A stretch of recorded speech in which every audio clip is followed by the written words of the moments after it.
to the Week 5 devlog for Spirit Seeker. This is Citrus here, of course, and been doing a lot more work this week to kind of make up for the lack of progress last week. As you can see, I've experimented with some bigger tiles for the maze. These ones are about 4 times as big as the previous maze, so it's a considerable increase in size.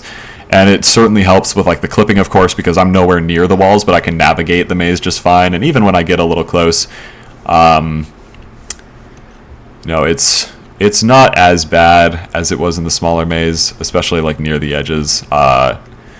It's a lot harder to kind of make it an issue when it's like you have to kind of actively go near the walls to sort of make it happen. So it helps with that issue. It helps with a new issue caused by these basic enemies where you can kind of get pushed into the wall. It happens a lot more in the smaller maze, so I'll kind of demonstrate that when I go over there. But there's also these healing power-ups, so that's new. These guys can, of course, deal damage to me, and if they deal too much, I will just straight up die, and I'll have the options to restart to go back to the main menu. And so now we'll kind of go back to the smaller maze just to kind of see what that feels like in comparison. And as I'm backing away here, you might notice something new with the camera, and that's that it's a little bit over the shoulder now.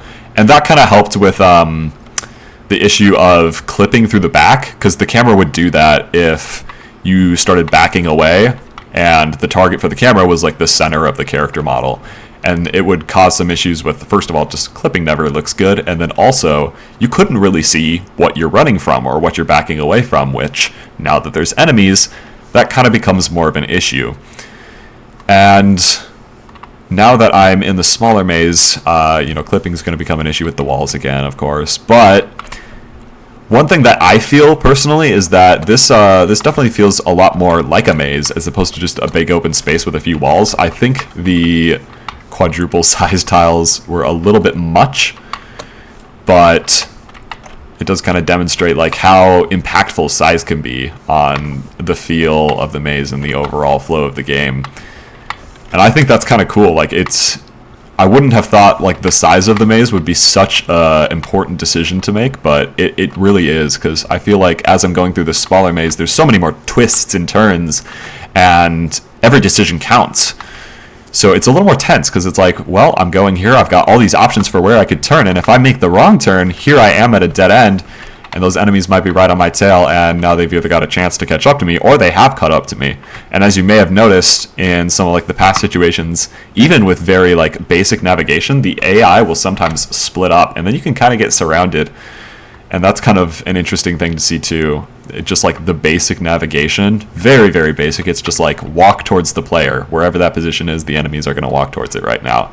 But they do kind of have some variation to them just because of the size of the maze and how small it is and how many turns there are. So the smaller maze kind of does have its benefits. The bigger maze definitely fixes some issues, but I feel like this feels a little more fun. And so I'm thinking maybe I should try with like something that's just slightly bigger that might help resolve some of those issues that the smaller maze has. I'm going to see if I can get them to like push me into the wall here. They're probably just going to kill me first though. Yeah.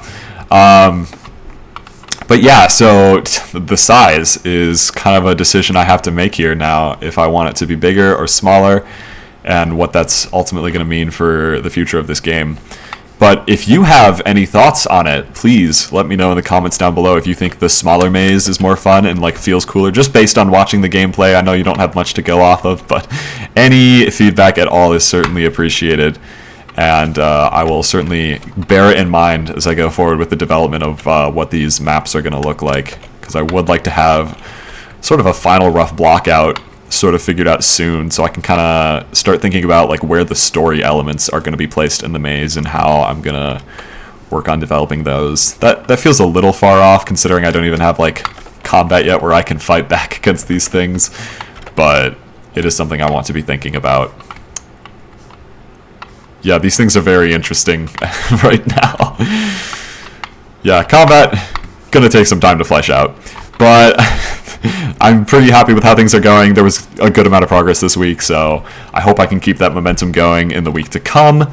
Thank you for watching, and I hope to see you next week. Don't forget to let me know what you think about the size of the maze in the comments down below.